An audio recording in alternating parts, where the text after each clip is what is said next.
The Aztecs believed that the pyramids of Teotihuacan in Mexico were the birthplace of the world. The gods gathered there in the darkness when yet no sun had shone and no dawn had broken. 4 times before they had created and destroyed an imperfect world. Now they held council. Who will dare enter the flames to become the sun, to bring the dawn of the 5th world? The gods feared the flames.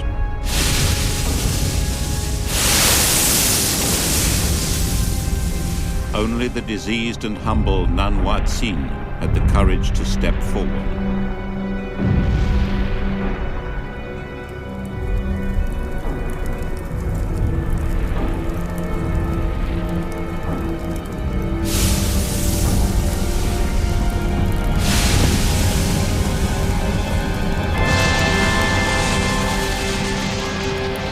The spirit Jaguar followed him through the cosmic fire and gained its spots, and the spirit eagle its black wingtips.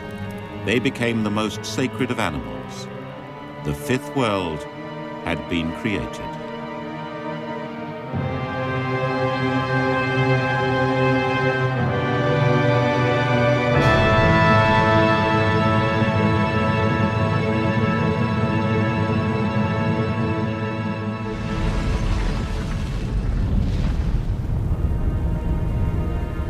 The last civilization to emerge in Mexico was thirsty for blood. The sacrifice the gods made to create the world left a debt. Humans had to pay it back with sacrifice and war.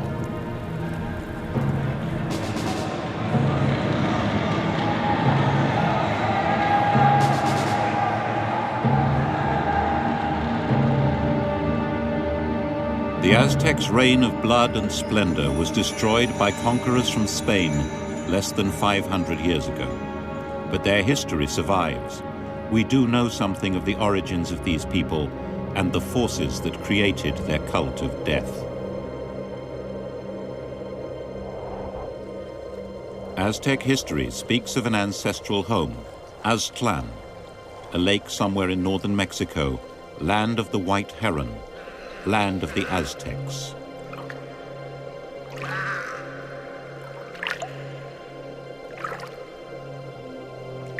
Their stories describe how nearly 900 years ago, the gods of these lakeside people decreed they must leave.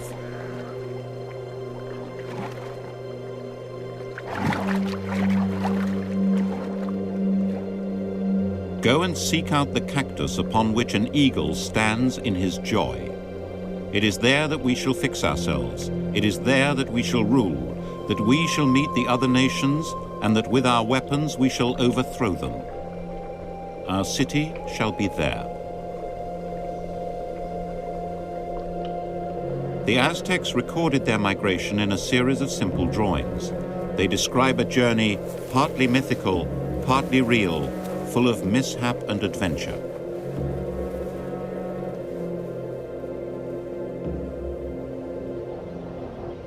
The Aztecs lived as nomads in a land that was both barren and hostile.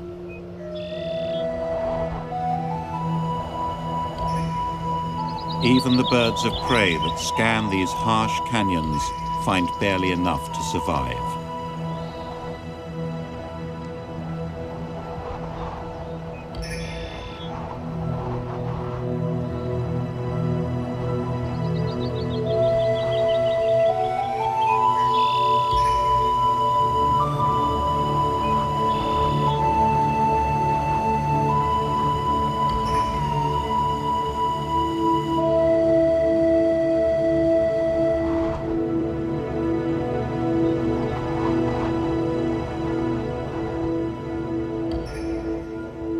They wandered for 200 years in the wilderness to find their promised land. They were tested to the limit for 10 generations.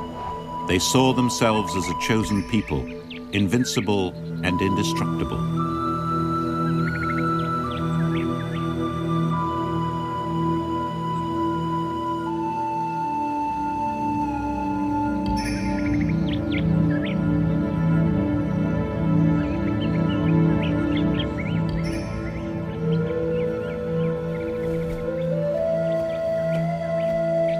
The sight of a full-sized eagle on a cactus would be truly remarkable. The smaller and lighter Harris hawk is more likely the bird that inspired Aztec myth. The Aztecs were following a prophecy in which the natural world would reveal to them the place of their own destiny. Humans and animals were actors in the same drama. Survival here depends on cooperation. Hawks and eagles normally hunt alone, but Harris hawks work together. They set out at dawn on a shared hunt. A ground squirrel is the prey.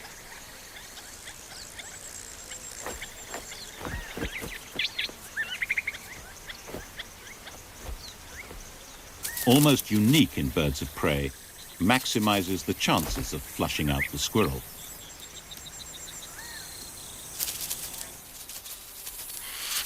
The Aztecs, too, had to find food in a land where the only living creatures were regarded by other people as vermin. And dangerous vermin at that. The plants defend themselves with spines, the animals with poisons. Rattlesnakes abound. If you step on one by accident, it may kill you. But the Aztecs learned to hunt these creatures for food. They had little choice.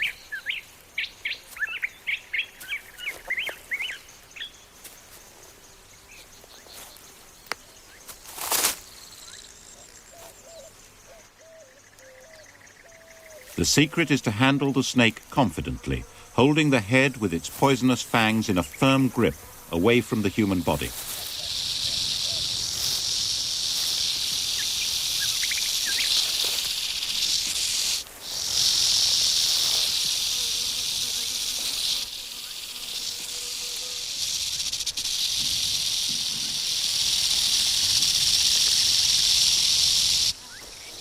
But rattlesnakes also had another significance to the Aztecs. 3 or 4 times a year, they shed their skin to enable them to grow.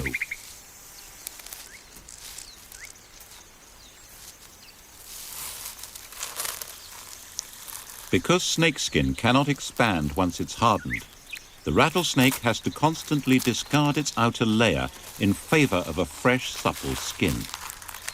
To the Aztecs, this process endowed the snake with special properties.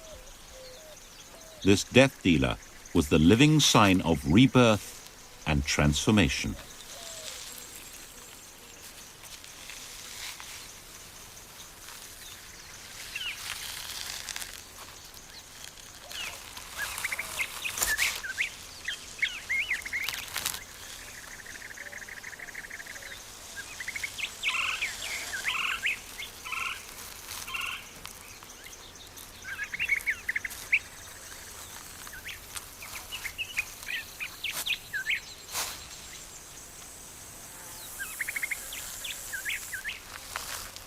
All nature was witness to the power of the gods. And briefly, the gods would transform this barren wilderness into a garden of plenty. If the gods willed it, they would send rains. And when the rains stopped, there was a sweet harvest.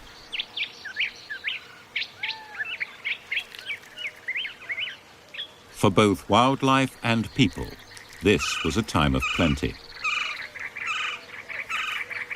The fruits of the prickly pear, or nopal cactus, are particularly delicious, swollen with water after the rains. The bright colors of the cactus fruit advertise that at this time of year the fruit is ripe and the seeds mature, ready for dispersal.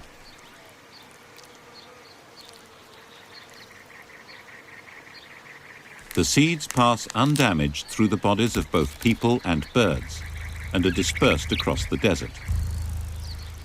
The fresh young cactus pads are also edible, but harder work and less tasty. Another group of desert plants, the agaves or century plants, furnished the Aztecs with an incredible range of products: clothing, roofing, food and drink. The trick is to keep scraping away at an open wound in the center of the plant, where the flower spike would have been. The sugary water that would have fed the flower now bleeds from an open heart.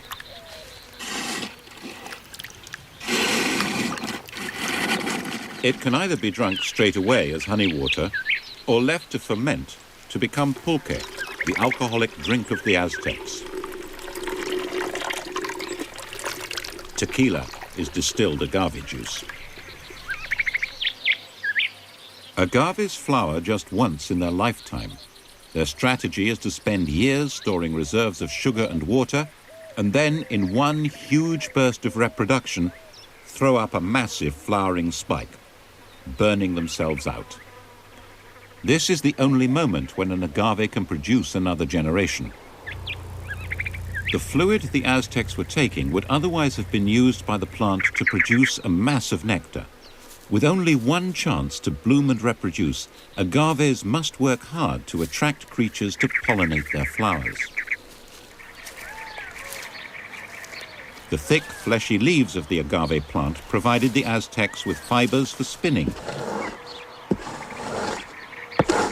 In a wilderness without wool or leather, the agave was all of these, and rope and paper too.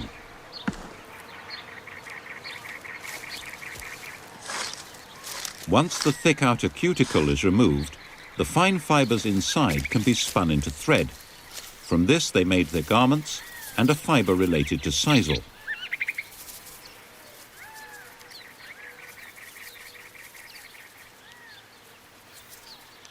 With a similar texture to skin, the filmy outer layer of the agave leaf provided a kind of parchment that could be used for writing.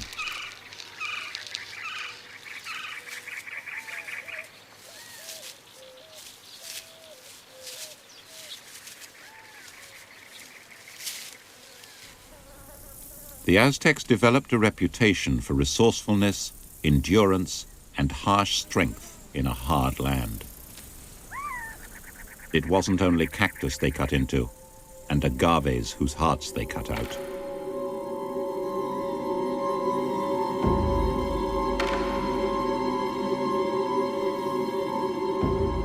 This is a sacrificial victim impaled on a barrel cactus, having his heart removed. The gods had to be appeased, and they frequently were.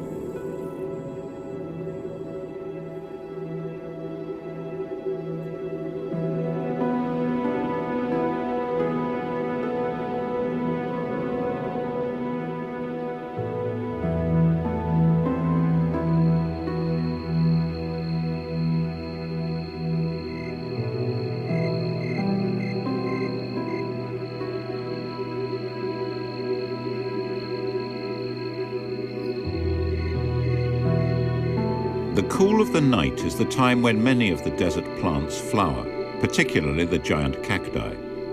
These delicate blooms only last a few hours, unable to withstand the heat of the day.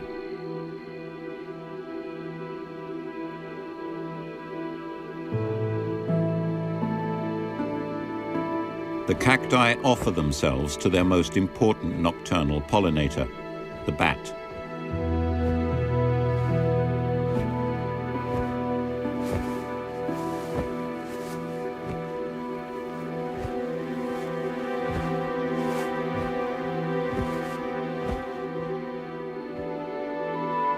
The agave, during its single shot at reproduction, is open all hours, so it attracts bats in the night as well as birds of the day.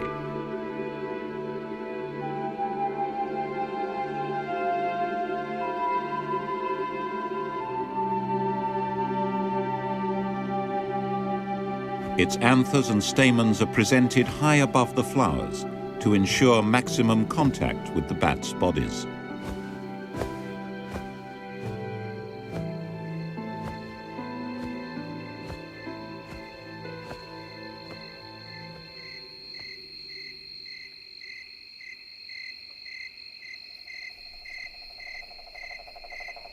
For the people, the night belonged to the spirit world.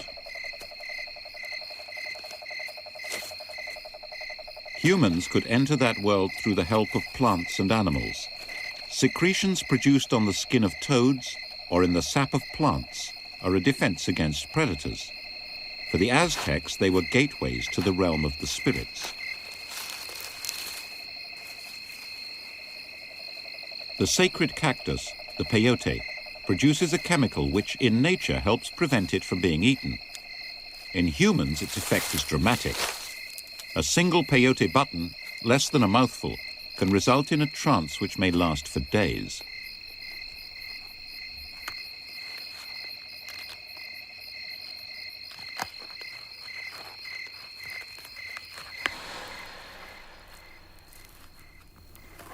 The plant takes over complete control of the senses. First, the body becomes numb, then all the senses, smell, hearing, and sight, are lost to the drug.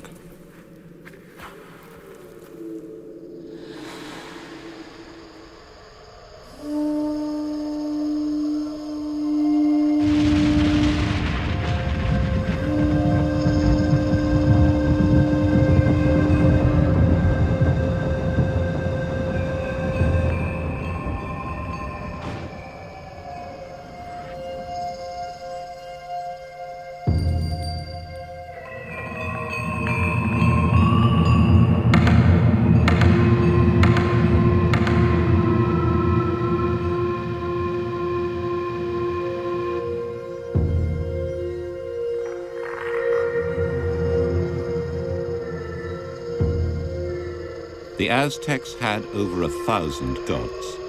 There were gods of fire, rain, agriculture, even of the pulque drink. In the basalt rock, they carved representations of the animal spirits.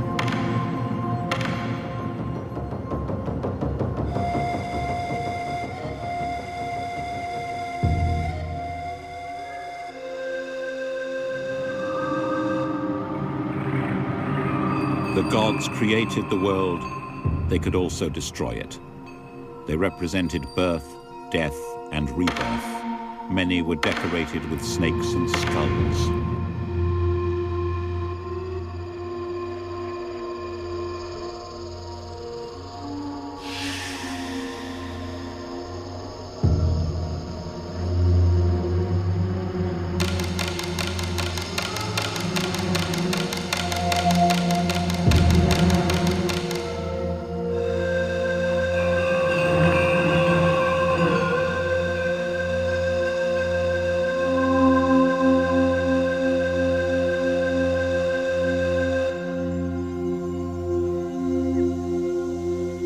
After 60 years in the wilderness, the Aztec southward migration brought them into contact with the established civilizations of central Mexico. The Toltecs had dominated this land for 400 years, but the arrival of the Aztecs marked their decline.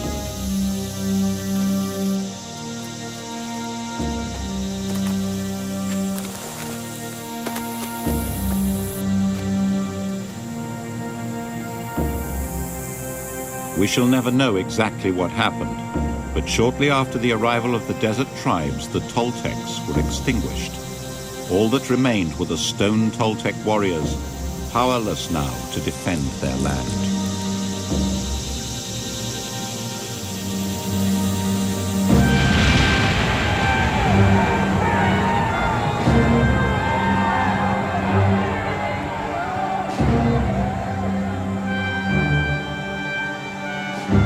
The Toltecs were cosmologists, mathematicians, and artists with the discipline of military power. They disappeared, but the Aztecs spoke of them as their own ancestors, and the Toltecs' bloody sacrifices became the inspiration for Aztec ritual.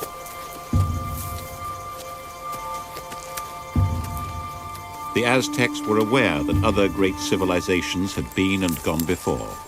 They knew that their own existence was a fragile one. 50 miles from Tula, the capital of the Toltecs, lies Teotihuacan.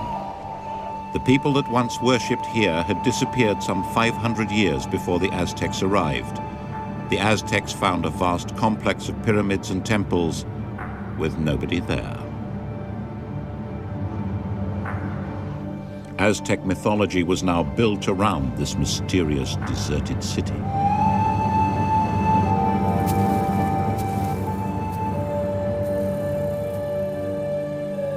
These temples, the Aztecs reasoned, must have been the meeting place of the gods. Here, the fifth world was created.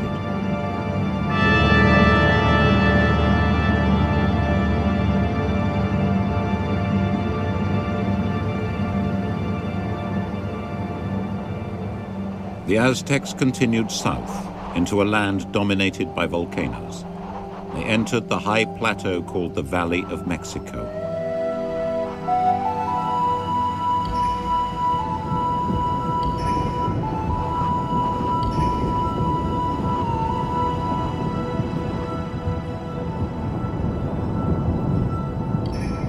The awesome power of the gods constantly threatened the people below.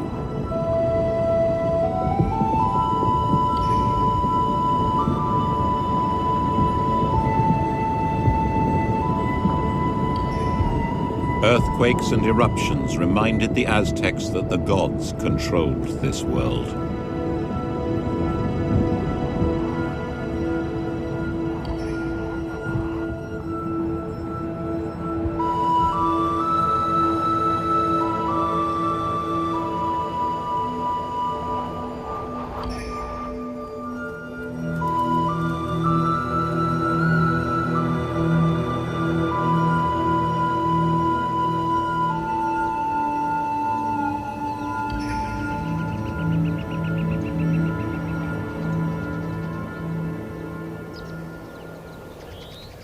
On the slopes of the volcanoes live plants and animals very different from those of the deserts. The mountain lion, or puma, has an extensive range, but is most often found near deer, its favored prey.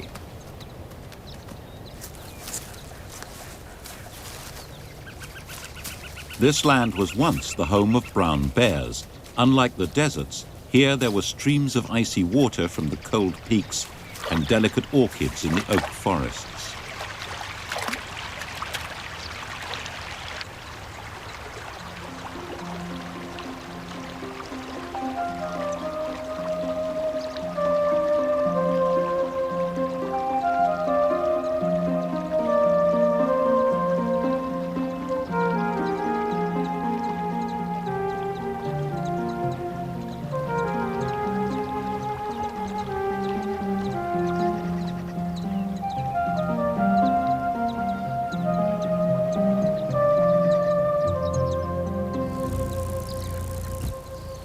In these rich forests, tropical and temperate plants and animals live side by side.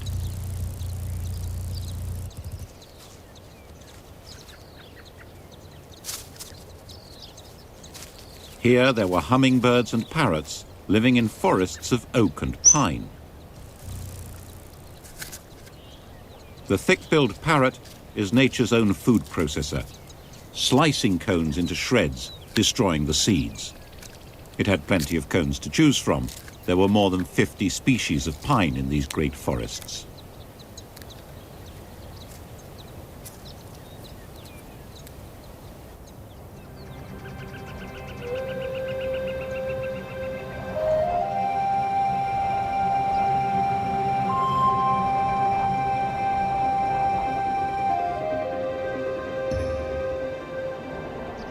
In Aztec times, these forests covered much of the Valley of Mexico.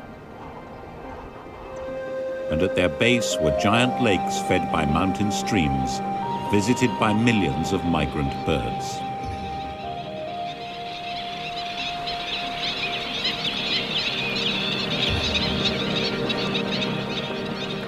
In 1311, they were visited by the Aztecs. And here, after 2 centuries, they found their promised land. Here, it is said, the prophecy was completed. The eagle landed on the cactus.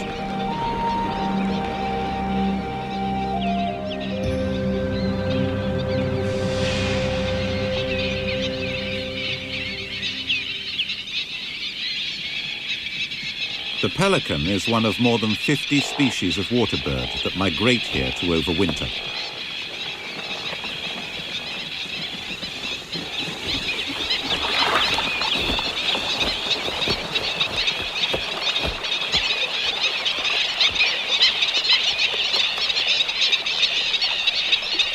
The shallow waters of these once vast lakes provided a rich supply of food for wading birds escaping the northern cold.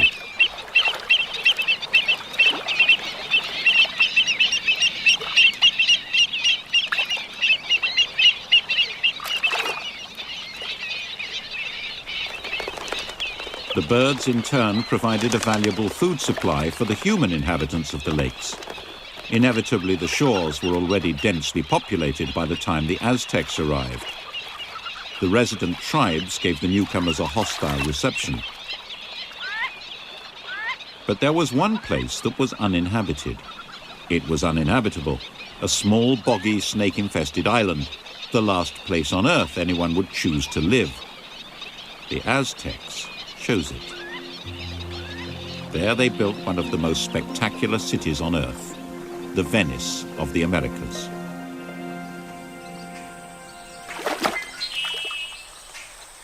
The Aztecs were inventive. Over the years, they dredged the shallow water to extend their island. They built canals for drainage and transport, and a vast system of fields.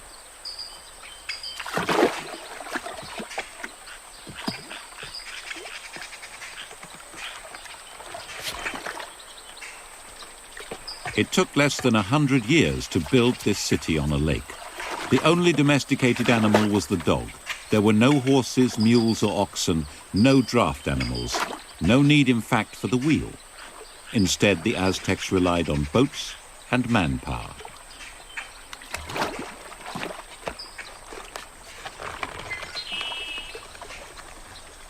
They planted vast numbers of willow trees, whose roots prevented the canal banks from eroding and collapsing into the water.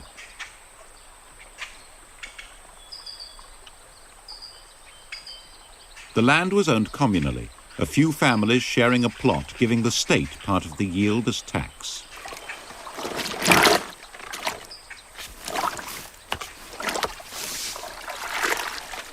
Nutrient-rich mud from the lake floor provided the ideal base for growing crops and enabled fields to be built up above the water table.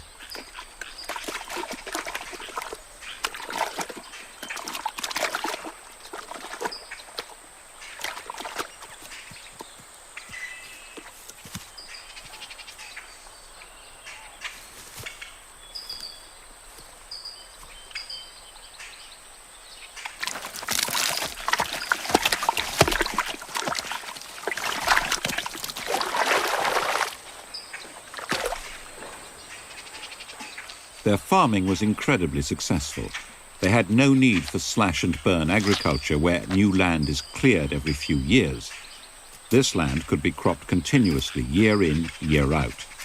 These were some of the most productive fields in the world, feeding what soon became one of the largest cities in the world. The Aztecs learned to exploit every aspect of the lake's resources. Once the birds had migrated north for the summer, protein was in shorter supply. The Aztec dog was one alternative source, and tiny water insects were another.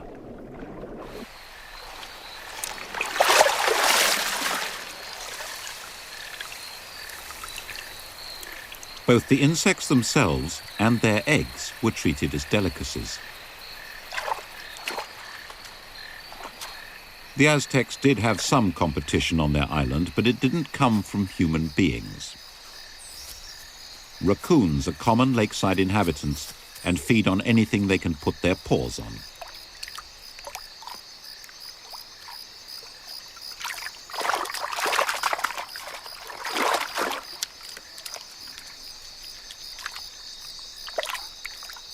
They raided the Aztecs' food stores, which included the fish in the canals.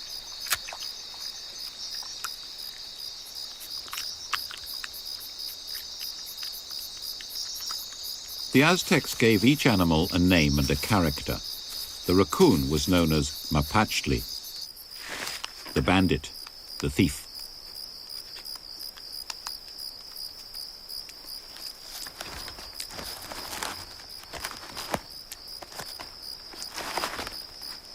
There is a record of how the Aztecs felt about Mapachtli in their own words. It was called Mapachtli because its hands are quite like our hands. Likewise, its feet are quite like our feet. Sometimes it goes upright when it walks. And since it is a great thief, since it takes anything that it sees, and since it has human hands, a thief is also called Mapachli.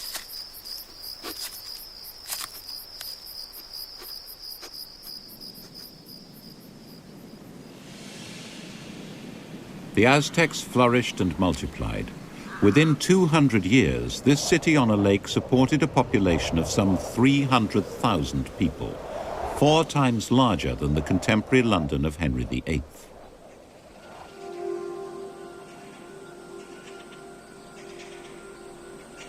But the Aztecs had plans for an empire stretching far beyond this city and this lake.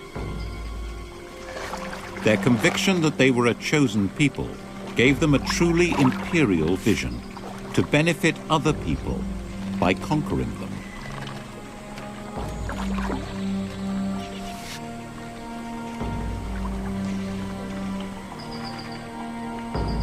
Their most respected warriors were knights of the Jaguar and Eagle, who shared the courageous spirit of the animals that entered the fire at the dawn of the Fifth World.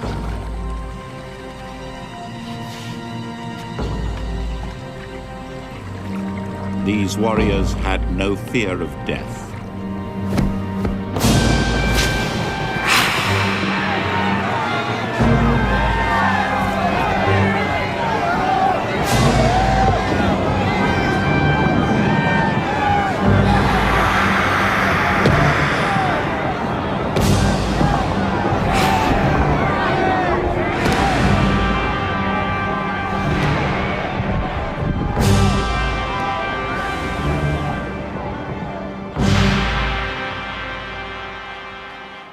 Death in war was not final.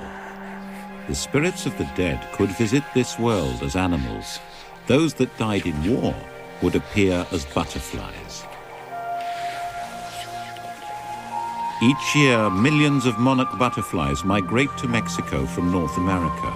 The Aztecs saw themselves surrounded by the souls of countless heroes, wearing images of their feathered war dress, celebrating their own triumphs and the victories of the living.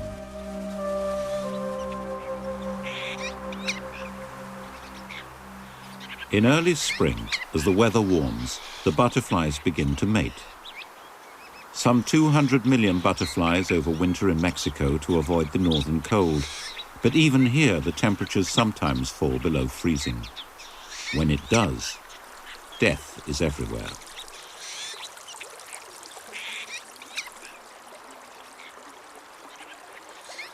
For the Aztecs, the purpose of war was not simply to slay the enemy. It was a ritualized rather than bloody battle. The skill of the warrior was judged not by his ability to kill, but to take captives unmarked, in perfect condition.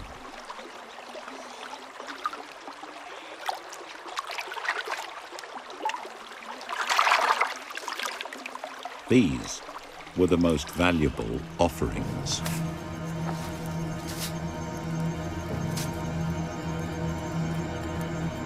The earth goddess was particularly greedy and pitiless. Every night she devoured the sun. Only the offering of that precious liquid human blood would persuade her to release it back into the sky.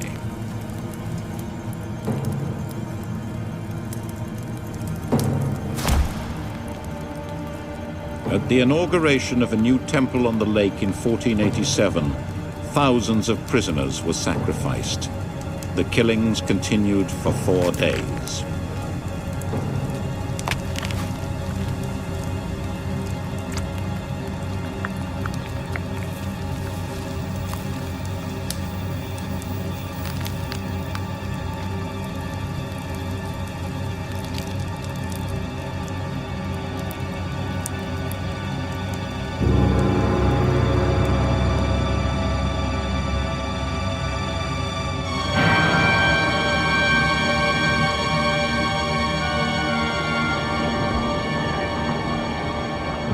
By the year 1502, the bloody empire of the Aztecs extended from the Pacific to the Atlantic Ocean. So intimidating were these people that the maintenance of their empire required no garrisons or occupying force. The threat of war was sufficient to keep tribute pouring in from the distant corners of the empire. Aztec emperors were brought exotic offerings from far-off supplicants. The coral reefs of Mexico's Atlantic coast provided them with riches that were unthinkable during the years of their wandering in the desert. The Emperor Moctezuma demanded fresh fish.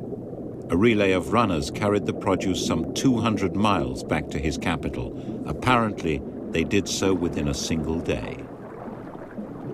The produce of the reef also had religious significance. Inside the temple, sacrifices were made to ensure fertility. They included shells, fish, coral, as well as the most sacred of animals, the eagle and jaguar.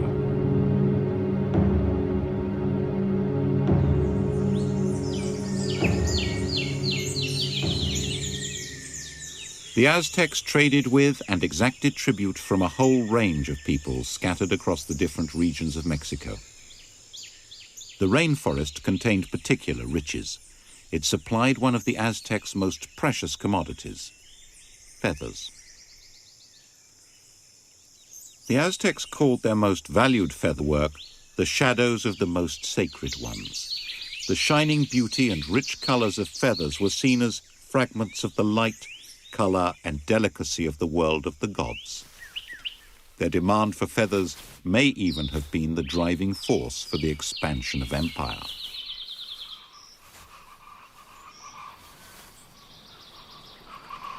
The Aztec feather traders ranged throughout Central America. Guatemala is an Aztec word. From here, they would have collected the feathers of birds such as the scarlet macaw.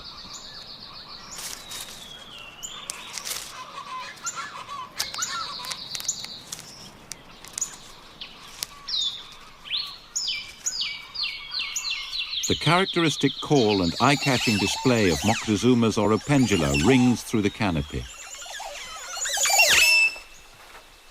The brilliant yellow tail feathers were highly valued by Aztec craftsmen.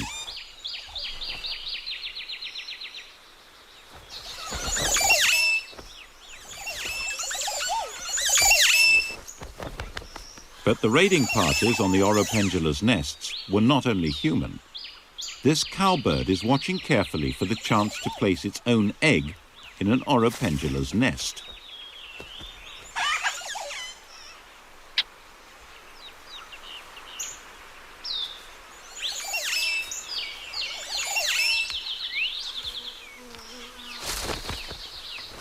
The Oropendula lays 2 or more eggs.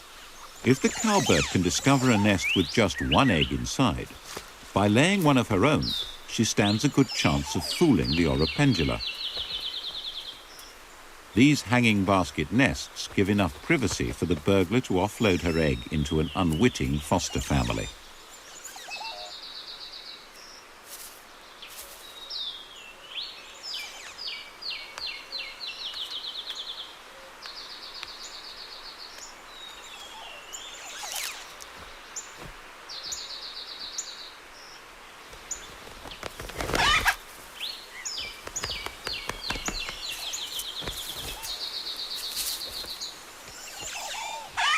The second egg has been laid, but this time at least the Oropendula realizes what's happened and takes it away.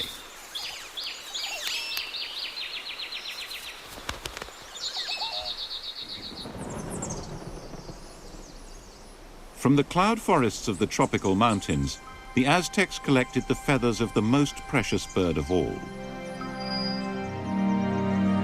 the quetzal.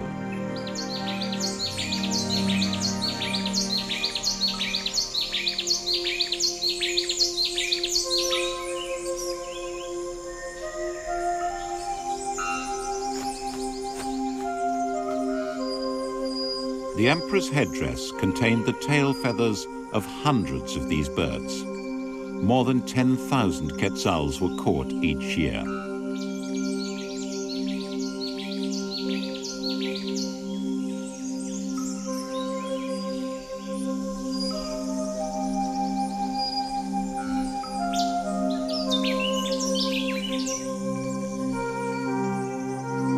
From the deserts far to the north of Mexico came a mineral of great value, turquoise. It decorated their representations of the gods.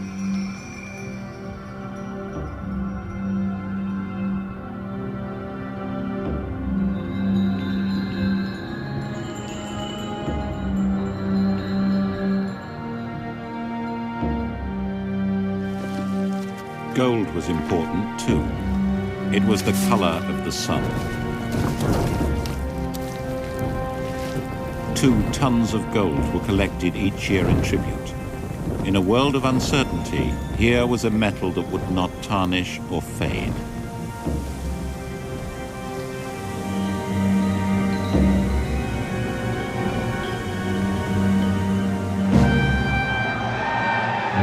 The prisoners of war provided the most valuable tribute of all.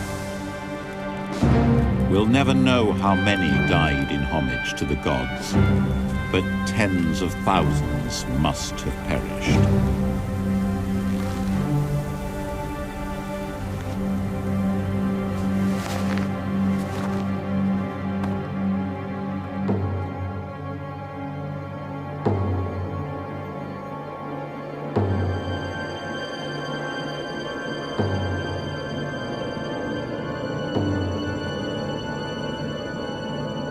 The horror of the Aztec skull racks greeted the first Europeans. Today they can still be found in the center of Mexico City.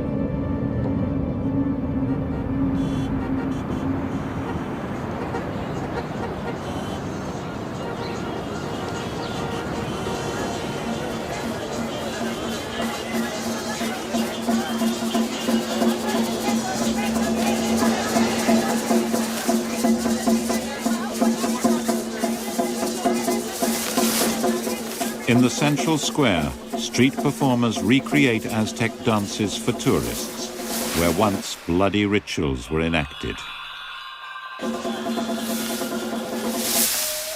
No eagle flies here now, no cactus grows for his perch. And now even the sky has changed, and acid rain is washing away the stone traces which the Aztecs left behind.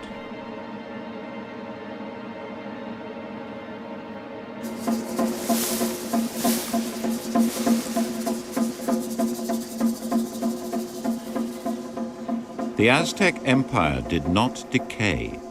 It was abruptly demolished.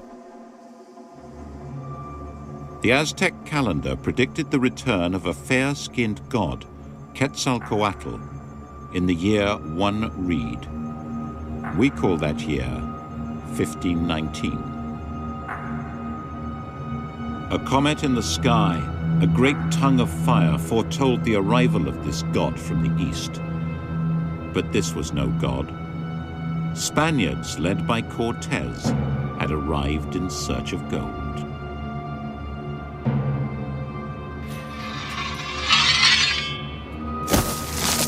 We saw them come in battle array as conquerors, and the dust rose in whirlwinds on the roads. Their spears glinted in the sun, their pennants fluttered like bats. Some of them were dressed in glittering metal from head to foot.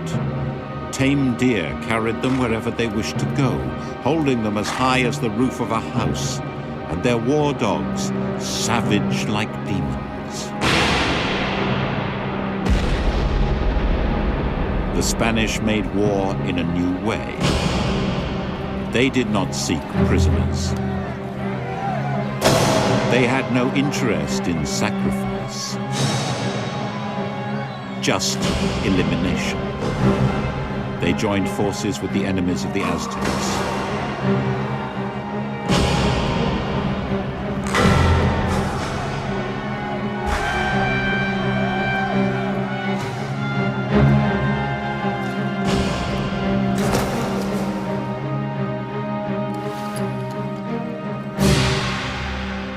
In 1519, there were 20 million Native Americans in Mexico. By 1608, only 1 million remained alive. Disease eventually killed far more than war. The Spanish conquest brought about the fusion of Catholic attitude and indigenous beliefs. Much has changed, but many Mexicans still hold a traditional attitude to death. On the 1st and 2nd of November, the churchyards become a place of celebration, full of flowers and food. On this Day of the Dead, the souls of the deceased visit friends and relatives on earth to share in the pleasures of the living. The skull is not simply a macabre decoration. It represents the worship of death and the promise of resurrection.